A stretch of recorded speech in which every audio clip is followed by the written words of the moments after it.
Ano po ba yung mga ginagawa ng People's Budget Coalition sa usapin po na kontrobersyal ngayon, yung ating pambansang pondo, sir?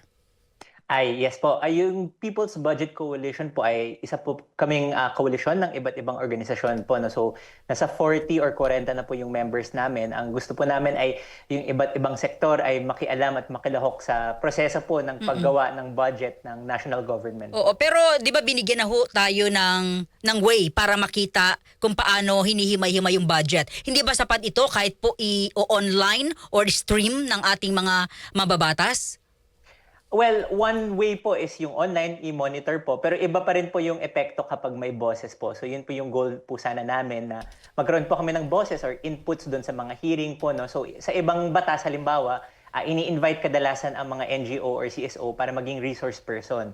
So ang gusto din po sana namin ay dito sa budget din po ay makapagbigay din kami ng aming mga opinion, mga feedback at mga technical analysis dito po sa budget. O hindi pa ho ba nangyari yun, Sir AJ?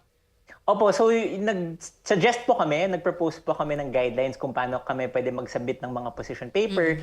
Ang gusto po sana namin ay makapagsalita din kami sa committee hearing. Unfortunately po, hindi po yun yung binigay po sa amin. Ang binigay po sa amin ay pwede po kami mag-submit ng questions o mga katanungan sa mga congressmen, sa committee, sa departments.